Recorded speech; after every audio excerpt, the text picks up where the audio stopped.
Les amis, bonjour à tous, j'espère que vous allez bien. Si vous avez déjà regardé ma vidéo sur le pari de Pascal et que vous l'avez bien aimé, celle-là, ça va être un peu dans le même principe. Pascal, patronne, arrête d'aboyer parce qu'elle a un parapluie, il pleut, c'est normal. Encore une fois, les amis, je le précise, cette vidéo n'a pas pour but de démontrer que Dieu existe ou que Dieu n'existe pas. Par contre, on peut démonter certains arguments qui sont utilisés pour faire croire que Dieu est tout à fait logique, qu'il existe de manière tout à fait logique. Notamment, les amis, un argument utilisé par beaucoup de gens, la création de l'univers. Vous avez peut-être déjà entendu cet argument, les amis. Beaucoup de religieux, parfois, quand vous commencez à remettre en doute l'existence de Dieu ou dire tout simplement que vous êtes athée, vous allez parfois entendre cet argument qui est tout simplement de dire que tout ce qui a une cause a une création, l'univers est une création, donc l'univers a une cause. En général, vous avez déjà dit des trucs du style Dieu est une création, donc Dieu a une cause, donc finalement il y a un cycle infini derrière, enfin machin et tout. Et là les gens vont vous dire non, Dieu c'est l'incréé justement, c'est celui qui était là avant, etc. Enfin machin, lui ça marche pas pour lui les amis. On va sûrement vous citer un argument du style votre téléphone a été créé, qui est le créateur?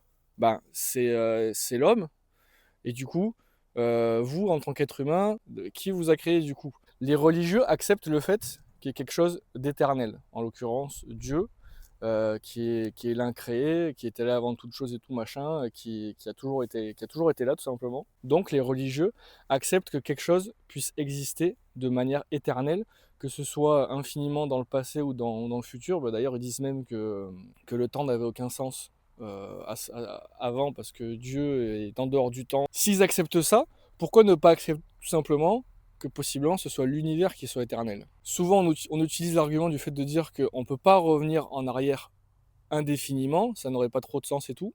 Qu'est-ce qu'il a récupéré, patron, là? Je sais pas si vous l'avez vu passer, le patron a trouvé un énorme os ou je sais pas quoi, et il est tout content. Il trotte comme un cheval, bon bref. Je vais répondre à ces arguments du coup en me basant uniquement sur la science. Qu'est-ce que nous dit la science en réalité? Beaucoup de gens se trompent sur ce que dit la science sur le sujet du Big Bang, etc. et tout.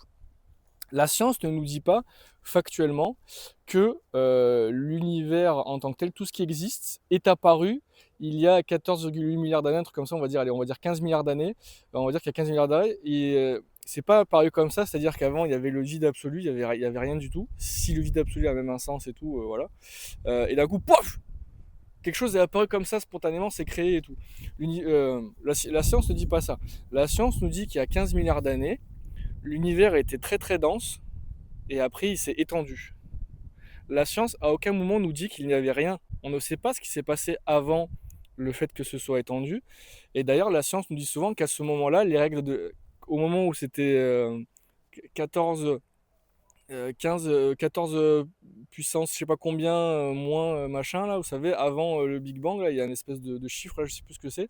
Avant ça, on ne sait pas ce qui s'est passé. Et les règles de la physique s'effondrent, et potentiellement, les règles du temps et de l'espace s'effondrent aussi. Donc, on en revient un petit peu au truc de Dieu qui est en dehors du temps et de l'espace. À ce moment-là, l'univers, quand il était très dense, le temps, l'espace et le temps, enfin plutôt le temps, n'existaient pas. Ça rentre dans la condition du fait qu'on part en arrière de manière infinie, vu que le temps n'existait pas. Tout comme pour ces religieux, l'argument de dire que Dieu est en dehors du temps, etc. Bref. Il y a plein de théories sur ce qui s'est passé avant. Il y en a qui disent que l'univers, là, est en train de s'étendre et qu'à un moment donné, il va se recontracter, et puis il fait ça constamment. Enfin, il y a plein de théories sur ça, je ne vais pas étaler sur ça. En tout cas, factuellement, on n'a aucune preuve que l'univers n'est pas éternel. Et du coup, en réalité, cet argument des religieux, il est souvent utilisé et il marche très bien sur des gens qui pensent vraiment, parce que peut-être on nous l'a mal expliqué à l'école, que l'univers s'est créé il y a 15 milliards d'années, parce qu'en plus c'est souvent ce qu'on nous dit, on nous dit l'univers tel qu'on le connaît, est apparu il y a 15 milliards d'années, mais en fait c'est un abus de langage.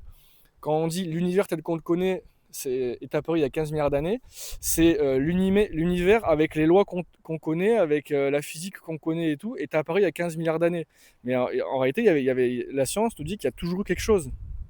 La science nous dit jamais qu'à un moment il n'y avait rien, que boum, d'un coup c'est apparu. Les religions vont utiliser certains axiomes.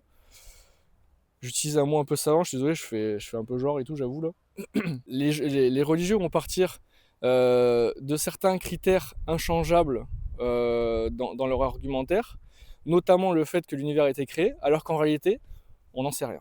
Et en plus, ils utilisent l'argument de l'éternité de Dieu, alors que finalement, cet argument pourrait très bien se calquer sur l'univers lui-même, comme on l'a vu. L'univers pourrait très bien être éternel aussi. Si les religieux acceptent ça, eh ben, ils devraient accepter aussi le fait qu'un athée puisse tout simplement dire ben moi je pense que c'est l'univers qui est éternel tout simplement. Voilà les amis, maintenant vous savez quoi répondre à cet argument que certains religieux peuvent avoir. N'hésitez pas à mettre un like, un commentaire, un abonnement. Si vous voulez d'autres vidéos dans ce thème-là sur un autre sujet, n'hésitez pas à me le dire.